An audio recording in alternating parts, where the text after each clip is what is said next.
Insta, YouTube இதை open பண்ணாலே அடிக்கடி என் கண்ணுக்கு தெட்டுப்படுறது இந்த முகபத் கா ஷர்பத் தான். இதை தான் இன்னைக்கு செய்ய போகிறேன். ஒன்றும் இல்லை, ரொம்ப ஈஸி தான். தர்பூசணியை பொடி பொடியாக கட் பண்ணி வச்சுக்கணும். சப்ஜா சீட்ஸை ஊற போட்டு வச்சுக்கணும். ஒரு பாத்திரத்தில் நல்லா பொடி பொடியாக நறுக்குன தர்பூசணியை சேர்த்திட்டு ரூ அப்சா ரோஸ் சிரப் சர்பத் இதில் ஏதாவது ஒன்று கலந்துக்கணும். ரூ அப்சா ஃப்ளேவர் எனக்கு பிடிக்காது, அதனால நான் சர்பத் கலந்துக்கிட்டேன். மில்க் மேடை ஊற்றிக்கணும். நல்லா காய்ச்சி ஆற வச்சு சில்லுன்னு இருக்கிற பாலையும் சேர்ந்து இதில் நல்லா கலந்துக்கணும். அப்புறம் ஊற வச்ச சப்ஜா சீட்ஸ் இது எல்லாத்தையும் போட்டு நல்லா மிக்ஸ் பண்ணணும். அப்படின்னா முகபத் கா ஷர்பத் ரெடி ஆயிடுச்சு.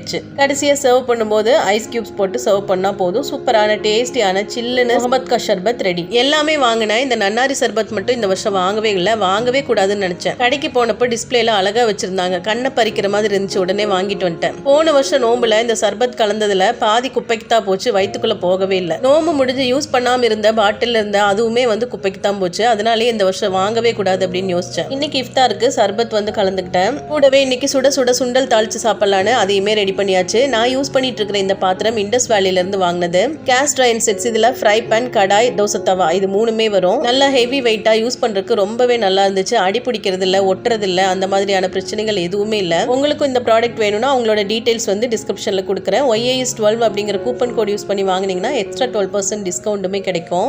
அன்னைக்கு இஃப்தாருக்கு இதெல்லாம் தான் வச்சு நோம்பு திறந்தோம். குடும்பத்தோட உட்காந்து நல்லபடியா நோம்பு திறந்தோம். அல்ஹம்துலில்லாஹ். வீடியோ பிடிச்சிருந்தா லைக் பண்ணுங்க, ஷேர் பண்ணுங்க, சப்ஸ்கிரைப் பண்ணுங்க, ஃபாலோ பண்ணுங்க. தேங்க்ஸ் ஃபார் வாட்சிங்.